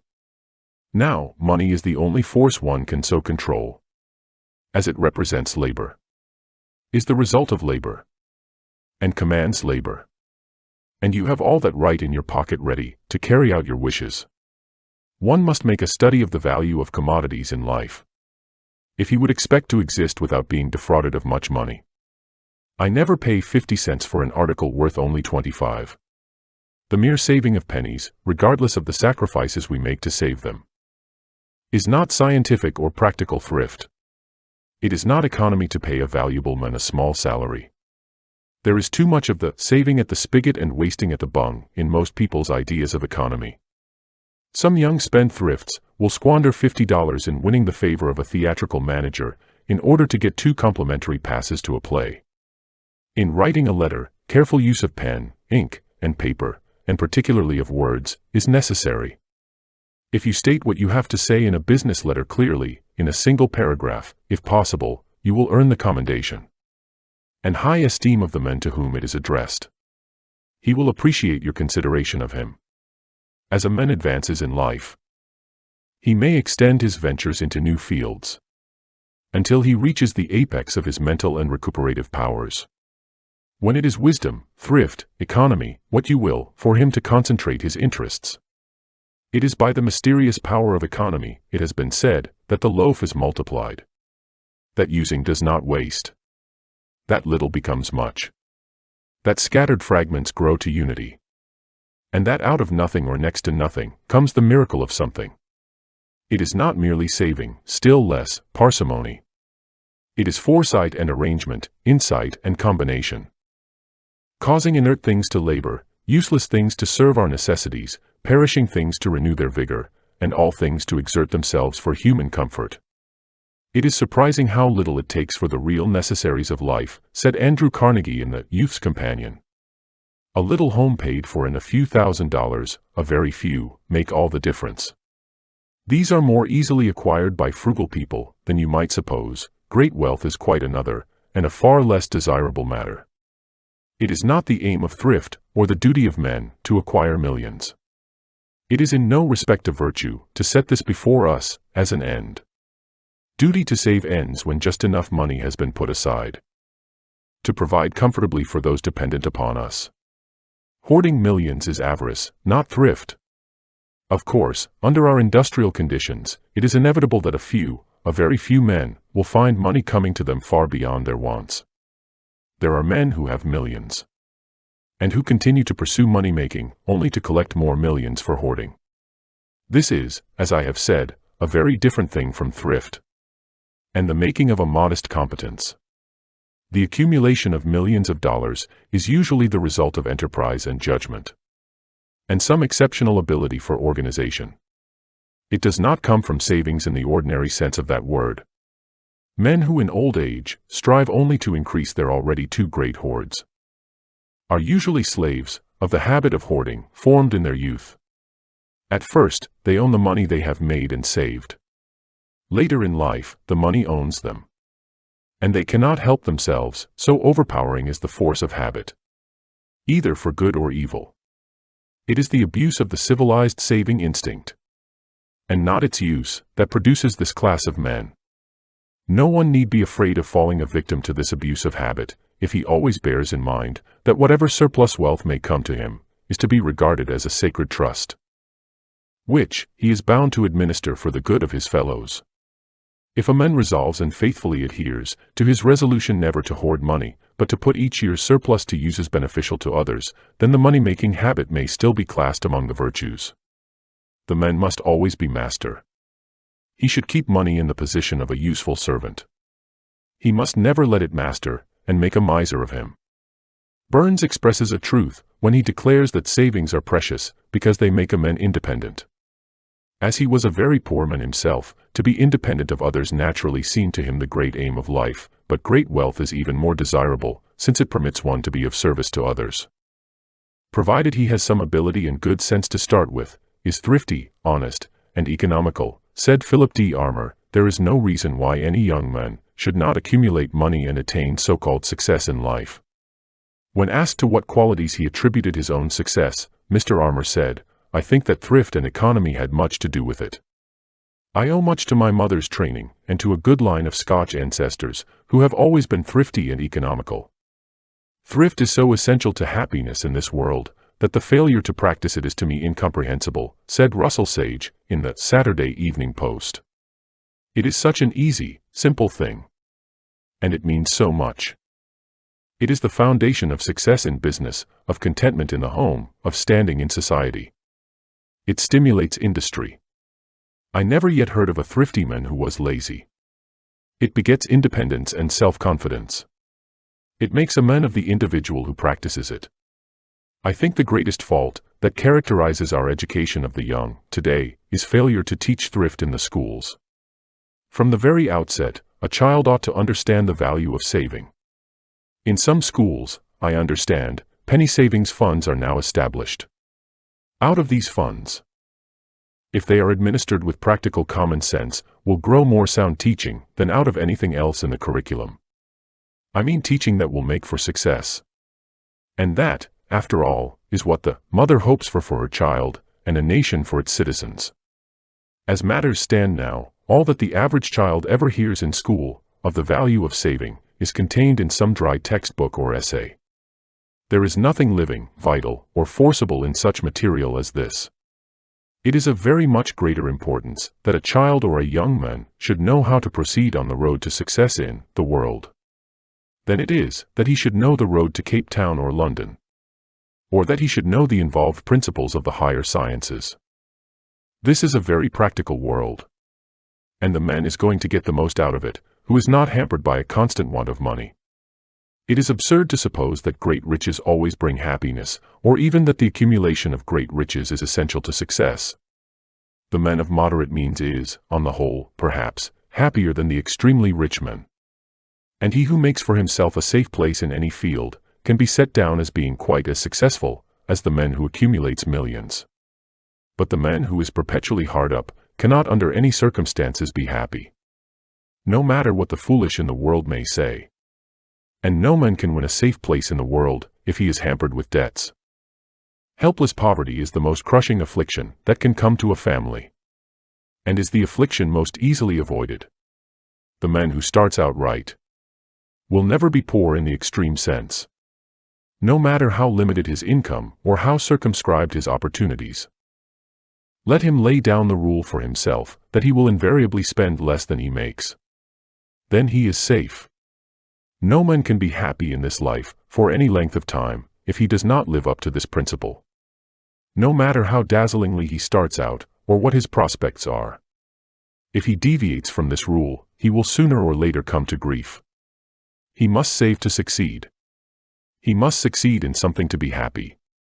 That man surely faces acute misery who at 30 is not better off than he was at 20.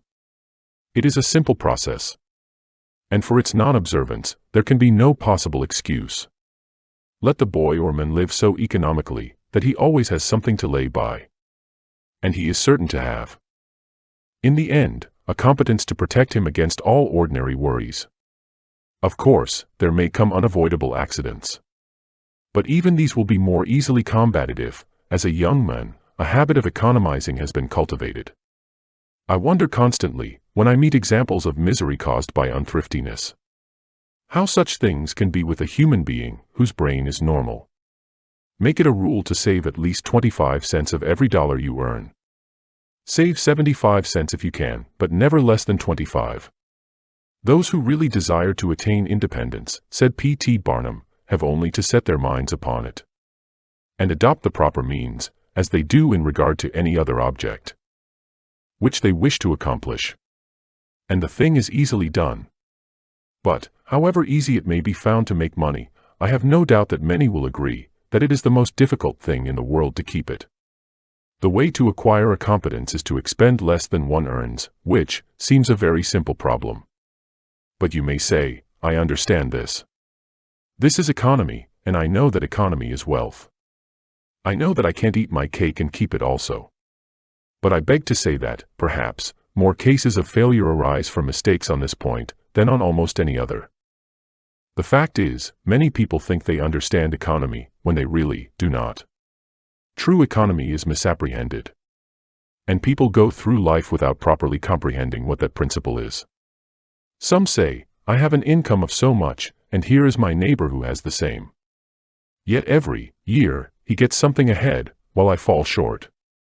Why is it? I know all about economy. He thinks he does, but he does not. There are many who think that economy consists in saving cheese parings and candle ends, in cutting off 2 cents from the laundress's bill, and in doing all sorts of little, mean, selfish things.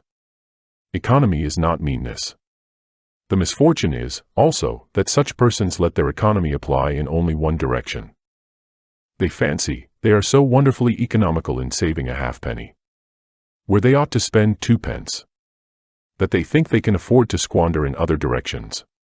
Before kerosene oil was discovered or thought of, for instance, one might stop overnight at almost any farmer's house in the agricultural districts and get a very good supper. But after supper, he might attempt to read in the sitting room, and would find it difficult with the insufficient light of a single candle. The hostess, seeing his dilemma, would say, "It is rather hard to read here evenings." The proverb says, "You must have a ship at sea, in order to be able to burn 2 candles at once." We never have an extra candle except on extra occasions. These extra occasions would occur, perhaps, twice a year. In this way, the good woman would save $5, $6, or $10 annually. But the information which might have been derived from having the extra light, of course, would have outweighed a ton of candles. But the trouble did not end there. Feeling that she was so economical in tallow candles, she would think she could afford to go frequently to the village and spend $20 or $30 a year for ribbons and furbelows, many of which were not necessary. This false economy may frequently be seen in men of business. And in those instances, it often runs to writing paper. You will find good businessmen who save all their old envelopes and scraps, and would not tear a new sheet of paper, if they could avoid it, for the world. This is all very well. They may in this way save $5 or $10 a year. But, being so economical, only in note paper, they think they can afford to waste time, to have expensive parties, and to drive their carriages. I never knew a man to succeed by practicing this kind of economy. True economy consists in always making the income exceed the outgo. Wear the old clothes a little longer, if necessary. Dispense with the new pair of gloves. Mend the old dress. Live on plainer food, if need be, so that, under all circumstances, unless some unforeseen accident occurs, there will be a margin in favor of the income. A penny here, and a dollar there, placed on interest, go on, accumulating, and in this way, the desired result is attained. It requires some training, perhaps, to accomplish this economy. But, when once used to it, you will find there is more satisfaction in rational saving than in irrational spending. Here is a recipe which I recommend, for I have found it to work an excellent cure for extravagance, and especially for mistaken economy, when you find that you have no surplus at the end of the year, and yet have a good income.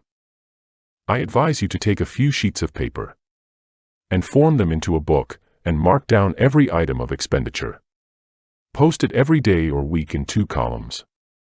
One headed necessaries, or even comforts, and the other headed luxuries, and you will find that the latter column will be double, treble, and frequently 10 times as great as the former. The real comforts of life cost but a small portion of what most of us can earn. It is the fear of what Mrs. Grundy may say that keeps the noses of many worthy families to the grindstone. Very few men know how to use money properly. They can earn it, lavish it, hoard it, waste it. But to deal with it wisely, as a means to an end, is an education difficult of acquirement. Nature is liberal, not lavish. Nature uses a grinding economy, says Emerson, working up all that is wasted today into tomorrow's creation. Not a superfluous grain of sand, for all the ostentation she makes of expense and public works. She flung us out in her plenty, but we cannot shed a hair or a paring of a nail. But instantly, she snatches at the shred, and appropriates it to her general stock. Last summer's flowers and foliage decayed in autumn, only to enrich the earth this year for other forms of beauty. Nature will not even wait for our friends to see us, unless we die at home. The moment the breath has left the body, she begins to take us to pieces, that the parts may be used again for other creations. Liberal, not lavish, is nature's hand. Even God, it is said, cannot afford to be extravagant. When he increased the loaves and fishes, he commanded to gather up the fragments, that nothing be lost. To find out uses for the persons or things, which are now wasted in life, is to be the glorious work of the men of the next generation, and that which will contribute most to their enrichment. Rarely they rise by virtue's aid who be plunged in the depth of helpless poverty. Dryden. Frugality may be termed the daughter of prudence, the sister of temperance, the parent of liberty. He that is extravagant will quickly become poor, and poverty will enforce dependence and invite corruption. Samuel Johnson. I once knew a very covetous, sordid fellow, who used to say, "Take care of the pence, for the pounds will take care of themselves." Chesterfield. There are but 2 ways of paying debt: increase of industry in raising income, and increase of thrift in laying it out. Carlyle. There is Northwest Royal Road to wealth, any more than there is to learning. It costs hard work, and the relinquishment of many pleasures. And most men may have it who will pay the price. J. G. Holland. Economy is half the battle of life. C. H. Spurgeon. Riches amassed in haste will diminish, but those collected by hand, and little by little, will multiply. Goethe. To catch Dame Fortune's golden smile, assiduous wait upon her, and gather gear by every wile, that's justified by honor, not for to hide it in a hedge, nor for a train attendant, but for the glorious privilege of being independent. Burns. For age and want save while you may. No morning sun lasts a whole day. Franklin. End of Economy by Orison Swett Marden. Thank you so much. Subscribe for more educational content. Wish you all the best.